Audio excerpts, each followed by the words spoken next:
Yeshua Machia, je te dis merci.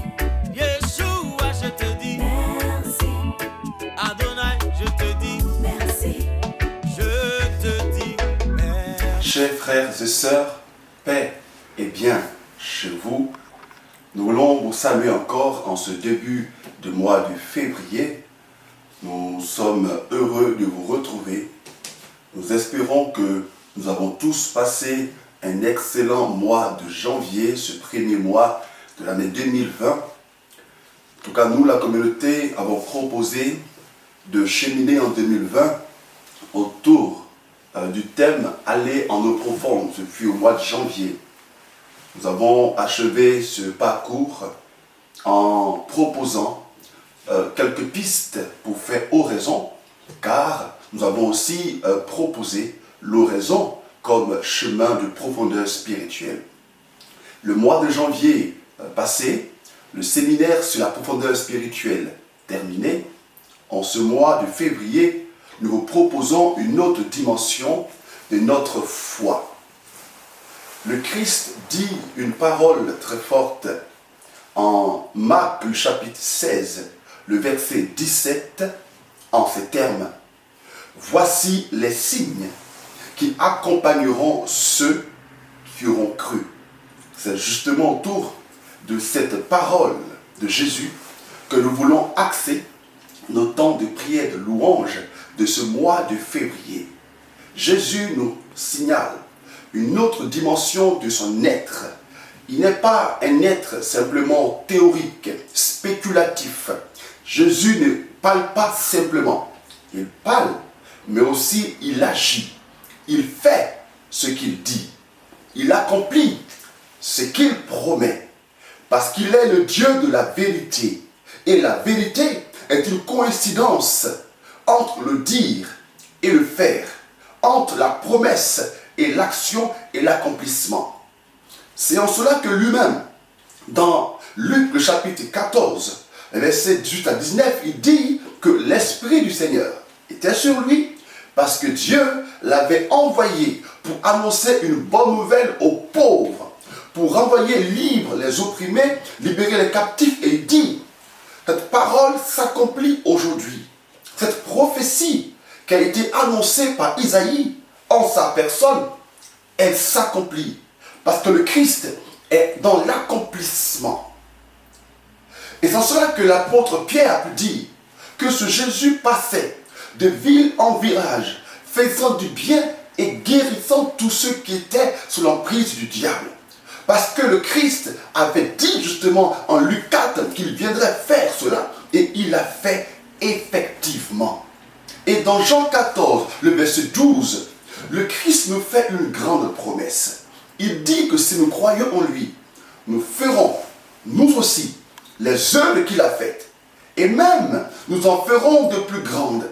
Cela montre l'importance des signes, l'importance de l'accomplissement de la parole dans notre monde, dans notre vie.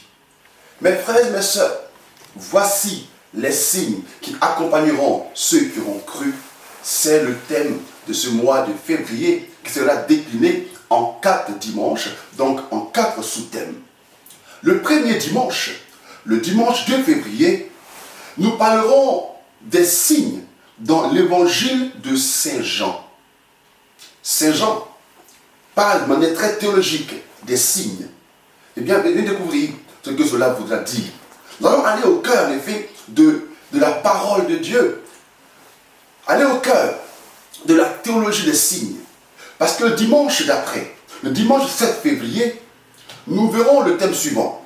Jésus et les signes messianiques. L'Ancien Testament a dit qu'il y aurait des signes messianiques qui accompagneraient la venue de Jésus. Vous vous souvenez aussi de la question que Jean-Baptiste a fait poser à Jésus par ses disciples. Es-tu celui qui doit venir ou devons-nous en attendre un autre? Jésus ne fait pas une théologie théorique. Simplement, il les ramène à ceci. Allez lui dire que les boiteux marchent, les aveugles voient, les morts ressuscitent. Allez lui dire que, en effet, la manifestation par les signes est claire. Mes frères, troisième dimanche, le dimanche 16 février, après que nous ayons parlé des signes sur Saint-Jean, les signes messianiques, eh bien nous verrons quelle est l'importance des signes aujourd'hui pour nous. La partie première a été partie beaucoup plus théologique, fondée les fondements théologiques du signe. Mais pour nous aujourd'hui, quelle est l'importance des signes aujourd'hui? Pour finir par notre messe d'action de grâce et d'intercession du 23 février qui sera autour du thème suivant, aspirer aux dons les meilleurs. C'est l'apôtre Paul qui nous le dit. Mes frères, voici autant de bonnes nouvelles pour nous aider à continuer à croître dans notre témoignage de la bonne nouvelle.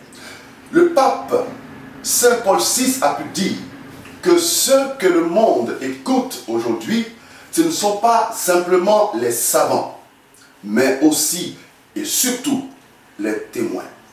Et si le monde écoute les savants, c'est parce qu'ils sont aussi les témoins. Les témoins, ce sont ceux qui, en effet, reçoivent dans le cœur, mais qui manifestent concrètement ce que dans le cœur ils reçoivent. Mes frères, venez nombreux encore, en ce mois de février, à la paroisse du Saint-Esprit de Choisy-le-Roi, 5 rue de la Paix, pour le temps de louange et d'évangélisation qui ont lieu de 16h à 18h30.